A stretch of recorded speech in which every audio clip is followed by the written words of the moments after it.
ये कहानी है सुंदरपुर गांव की। वहीं पर था एक छोटा सा घर जहां दो बहनें रहती थीं।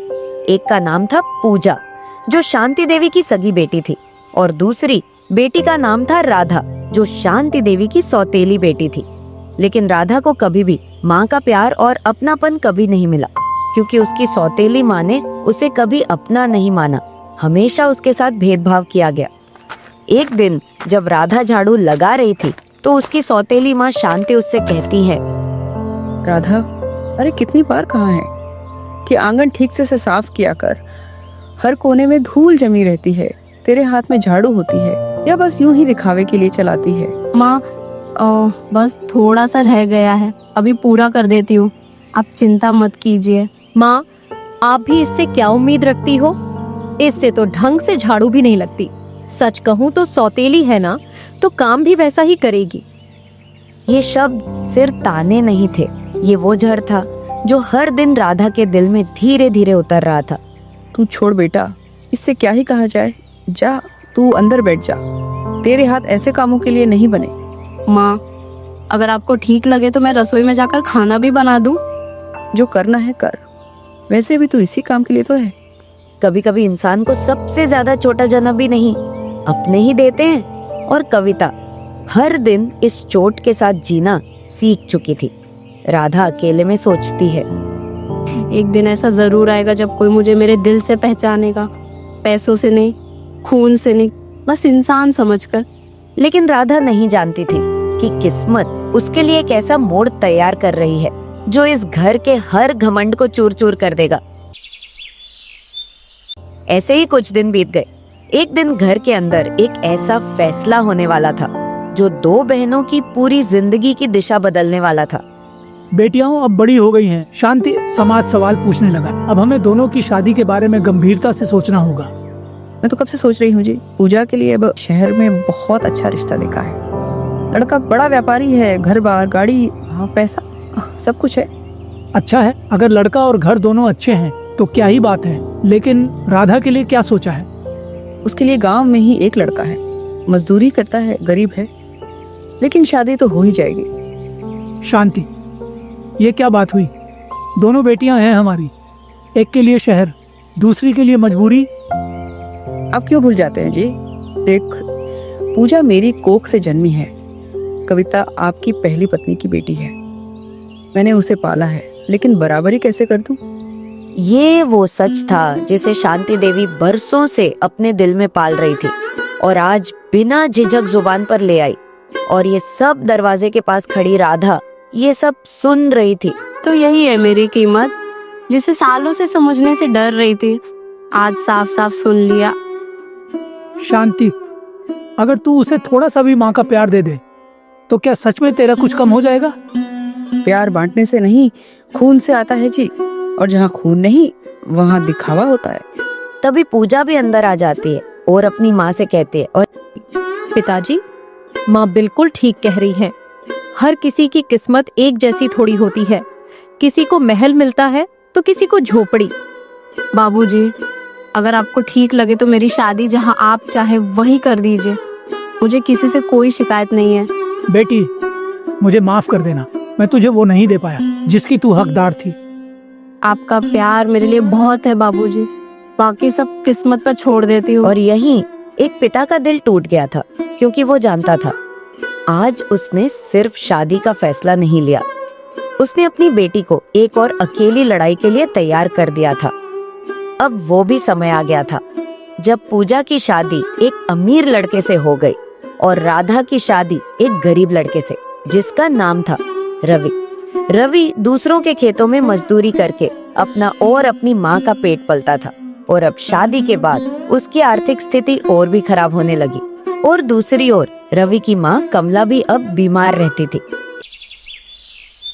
एक दिन कमला राधा से कहती है, बहू, जरा पानी दे देना, आज फिर शरीर साथ नहीं दे रहा। माँ जी, आप बोल दीजिए मुझे, और जो करना होगा मैं कर दूंगी, आप बस हिम्मत मत हारिए।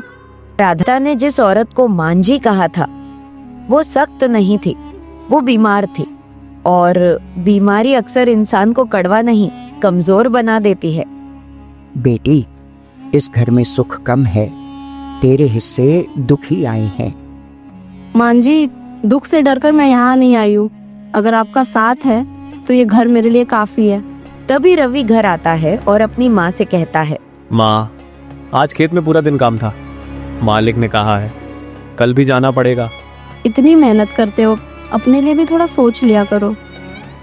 सोचने का हक तब होता है जब जेब में कुछ बचा हो रहा था।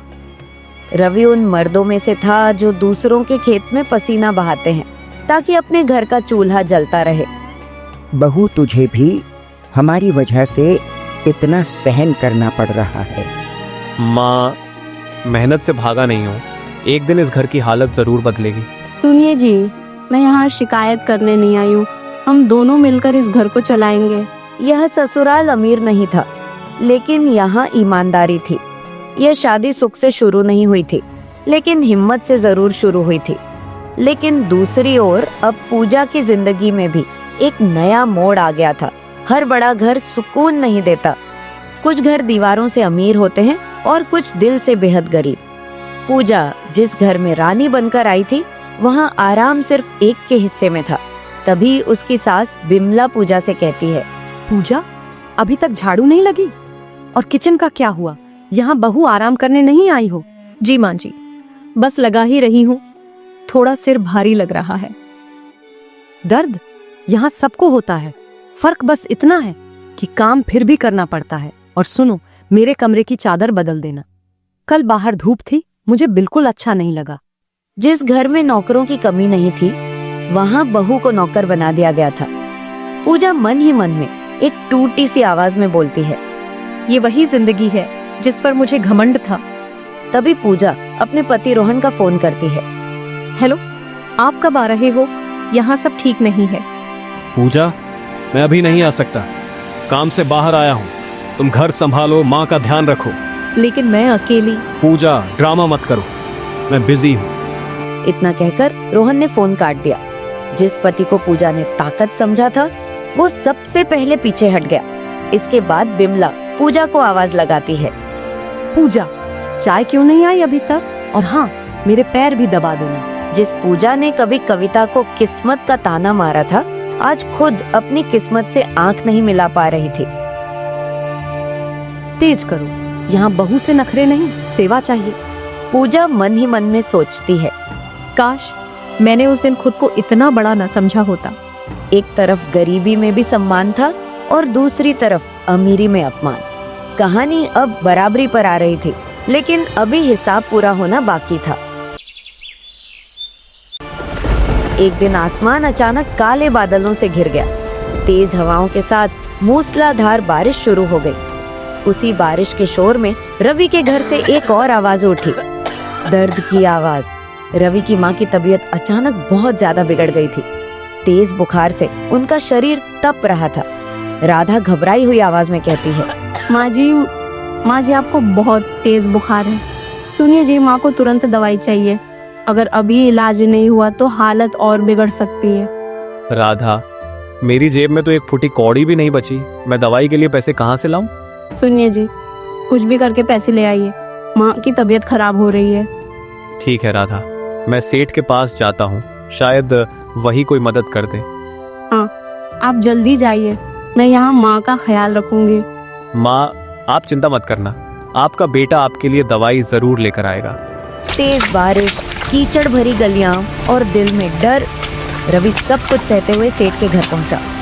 सेठ जी, जरा बाहर आइए। आवाज सुनकर सेठ बाहर आता है। अरे रवि, इस तूफानी बारिश में यहाँ कैसे? सेठ जी, मैं बहुत बड़ी उम्मीद लेकर आया हूँ, कृपया मेरी मदद कर दीजिए। जल्दी बोल, क्या काम है? सेठ जी, मेरी माँ बहुत बीमार है, उनकी दवाई के लिए मेरे पास पैसे नहीं हैं। कृपया कुछ पैसे उधार दे दीजिए, मैं आपका एक एक पैसा लौटा दूंगा। नहीं रवि, मैंने उधार देना बंद कर दिया है। तेरे जैसे बहुत आए, पैसे लेकर कभी लौटे ही नहीं। मैं तेरी मदद नहीं कर सकता।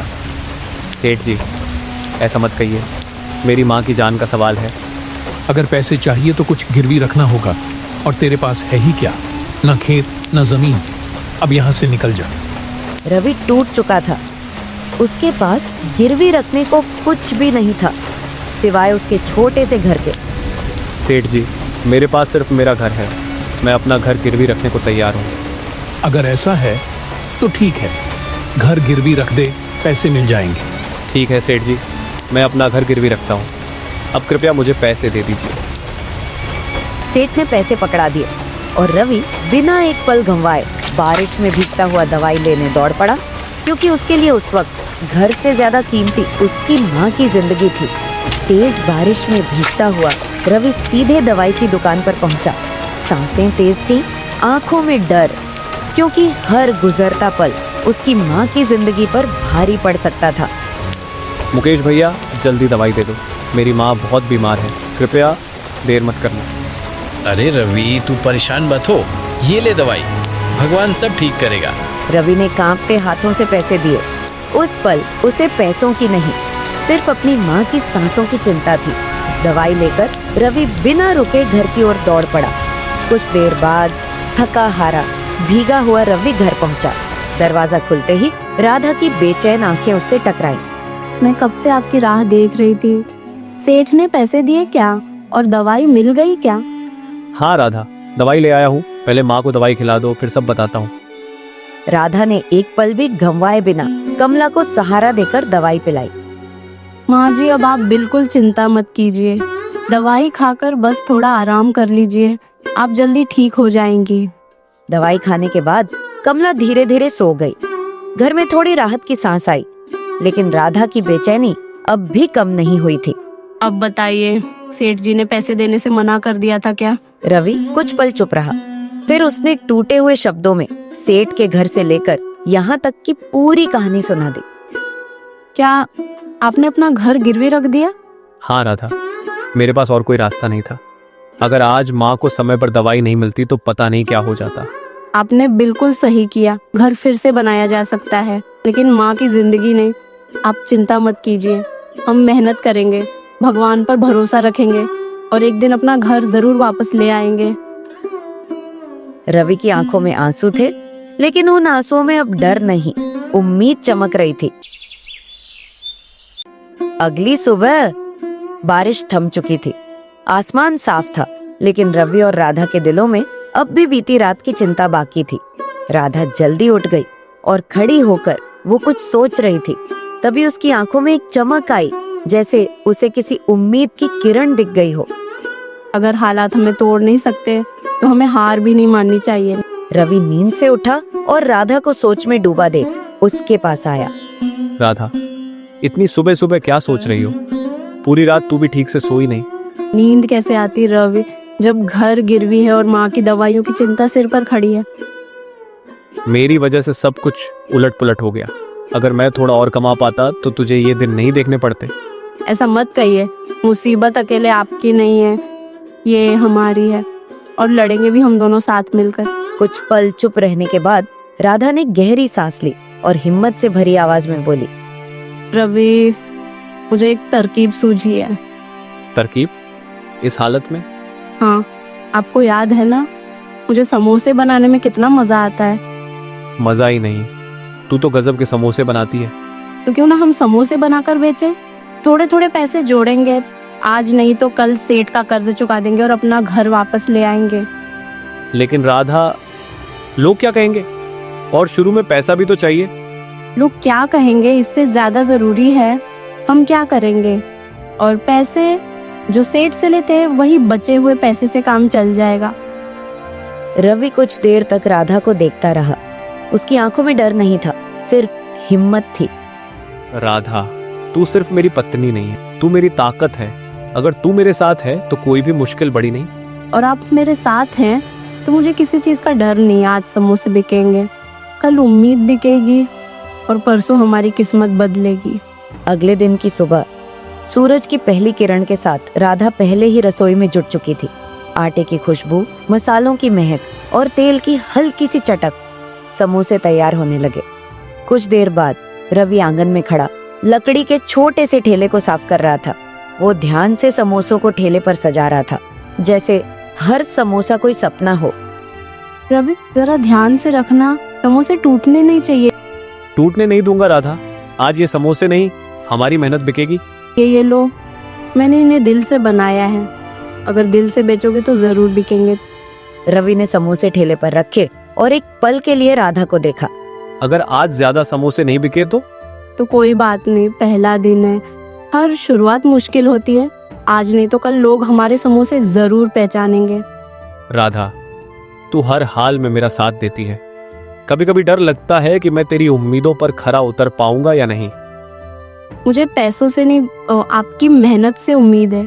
आप ईमानदारी से बेचिए, भगवान खुद रास्ता बना देंगे। रवि ने ठेले का हैंडल पकड़ा, एक गहरी सांस ली। मैं चलूं? हाँ, और याद रखना, हर समोसे के साथ हमारी उम्मीद भी देना। ठीक है, आज बाजार नहीं, किस्मत आजमाने जा रहा हूँ। रवि ठेला लेकर धीरे धीरे बाजार की ओर चल पड़ा।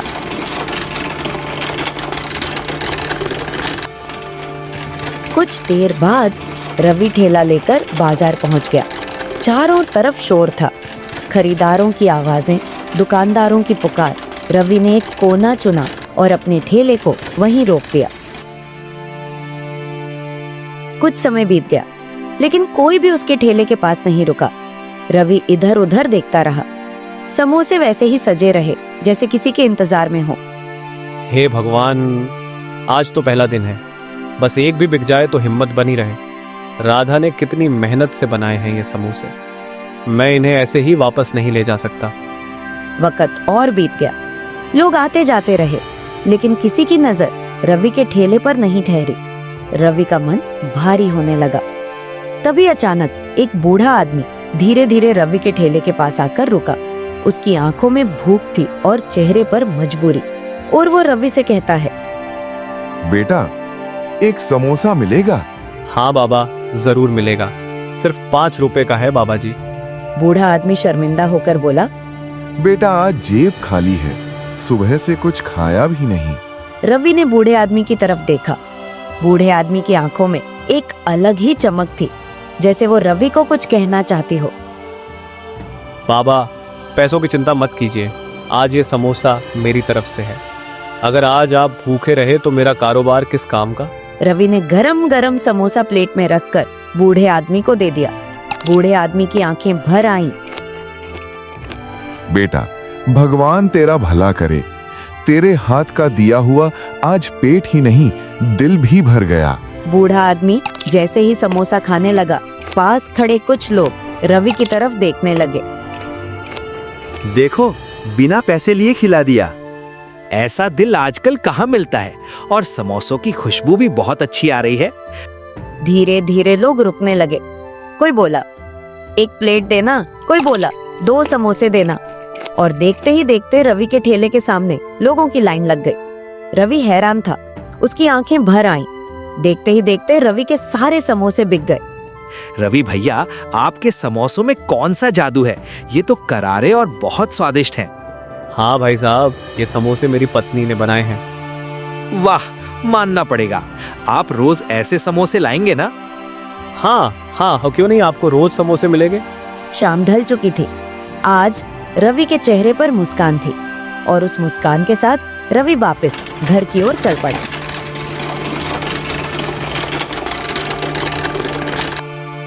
घर पहुंचकर रवि राधा से कहता है, राधा, तू ठीक कहती थी, जब दिल से देते हैं तो भगवान हाथ खाली नहीं लौटाता है।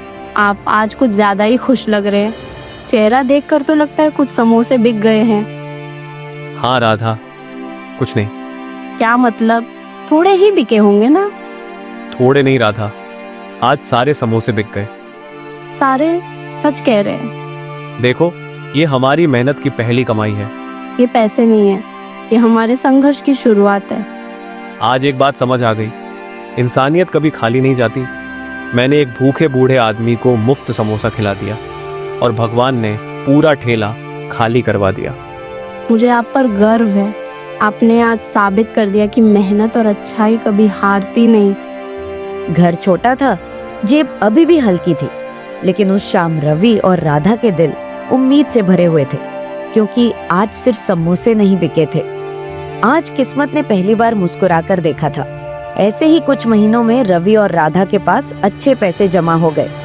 उन्होंने सेठ के पैसे वापस करके अपना घर भी ले लिया और अपने लिए एक नया घर भी बनवा लिया। और तो और अब सभी गांव और बाजार में रवि की एक पहचान है। अब जहां एक तरफ सुख का माहौल था, वहीं दूसरी तरफ पूजा की जिंदगी ने एक नया मोड़ ले लिया था। जो कभी अपनी बहनों को ताने मारती थी, वहीं ताने आज उसे मिल रहे थे।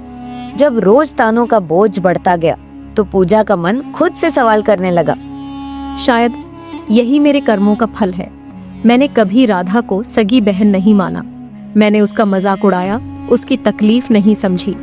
आज वही दर्द मुझे रोज सहना पड़ रहा है। दिल जब टूटता है तभी इंसान सच से सामना करता है। अगर उस दिन मैंने उसे अपना लिया होता तो शायद आज मेरी जिंदगी ऐसी ना होती।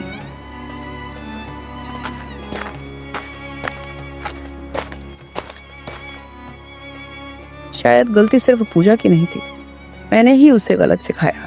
माँ का मन पीछे लौट गया उन दिनों में जब उसने एक बेटी को अपनाया और दूसरी को ठुकराया। मैंने कभी राधा को दिल से बेटी नहीं माना। आज उसी का फल मेरी पूजा भुगत रही है। जब इंसान का घमंड टूटता है तब पछतावा जन्म लेता है। अगर उस दिन मैंने दोनों को बराबर प्यार दिया होता तो आज मेरी बेटी इतनी टूटी हुई ना होती। काश मैं राधा से माफी मांग पाती। देखो शांति, अब पछताने से कोई फायदा नहीं। जाओ और राधा से माफी मांगो। क्या राधा हमें माफ करेगी? हाँ, जरूर करेगी। तुमने उसे बेटी नहीं माना तो क्या हुआ, लेकिन उसने तुम्हें हमेशा अपनी माँ माना है। अगले दिन पूजा और उसकी माँ शांति दोनों राधा के घर पहुंचे।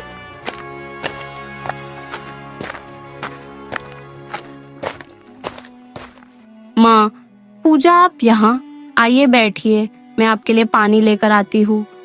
रुको राधा बेटी, हम दोनों तुमसे जरूरी बात करने आए हैं। जी माँ जी, बोलिए क्या बात है। घर पर सब ठीक है ना? राधा, मैं जानती हूँ कि तुम्हारे साथ मैंने बहुत गलत किया। मैं अपनी गलती के लिए तुमसे दिल से माफी मांगती हूँ। राधा दीदी, मैं भी अपनी गलतियों के लिए तुमसे माफी मांगती हूँ। शायद यही वो दुख है जो मैं भुगत रही हूँ, और मैं समझ गई हूँ कि तुम्हारे साथ मेरा व्यवहार गलत था। राधा ने पहले तो चुप रहकर दोनों की आंखों में देखा। उसके दिल में अब भी कुछ घाव थे, पर उसने देखा कि पछतावा सच में उनके चेहरों पर लिखा था। माँ, पूजा, मैंने हमेशा सोचा कि माफ करना और समझना इंसानियत है। अगर आप दोनों सच में पछता रही है तो मैं भी आपको माफ करती हूँ। यही क्षण था जब पुराने घावों पर मरहम लगा। गरीबी, ताने और भेदभाव के बाद अब दिल में थोड़ी शांति और रिश्तों में प्यार की किरण जागी। इसलिए कहते हैं, मेहनत, ईमानदारी और धैर्य से हर मुश्किल बदली जा सकती है। प्यार और माफी से रिश्ते मजबूत होते हैं और जीवन खुशहाल बनता है।